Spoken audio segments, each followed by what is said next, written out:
तुम्ही खरेदी करत असलेले काजू बदाम नेमके कुठे आणि कशा परिस्थितीत पॅक होतात याची तुम्हाला कल्पना आहे का? कारण मुंबई APMC मसाला मार्केटमधून समोर आलेल्या काही व्हिडिओ धक्कादायक आहेत. गटर लाईन लगत आणि पॅसेजमध्ये उघडपणे ड्रायफ्रूटचे पॅकिंग आणि प्रोसेसिंग सुरू असल्याचा गंभीर आरोप करण्यात आलाय. या प्रकरणामुळे ग्राहकांच्या आरोग्याचा प्रश्न पुन्हा एकदा ऐरणीवर आलाय.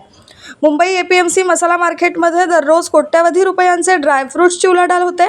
मात्र H विंगमधील गाळा क्रमांक 7 येथे गटर लाईन लगत काजू पॅकिंग तर G विंगमध्ये गाळा क्रमांक 60 येथे उघडपणे बदाम प्रोसेसिंग आणि पॅकिंग सुरू असल्याचा व्हिडिओमध्ये दिसतंय. विशेष म्हणजे येथून पॅक होणारे काजू बदाम मुंबई, ठाणे आणि नवी मुंबईसह बाजूला असलेल्या E विंगमध्ये सुद्धा मोठ्या प्रमाणात विक्रीसाठी पाठवले जातात. त्यामुळे ग्राहकांच्या आरोग्याचा प्रश्न ऐरणीवर आलाय. अन्न सुरक्षा आणि नियमांचे उल्लंघन होत असल्याचा आरोप होत असून अन्न व औषध प्रशासनाने तातडीने तपासणी करून कारवाई करावी अशी मागणी आता सुरू होतीये.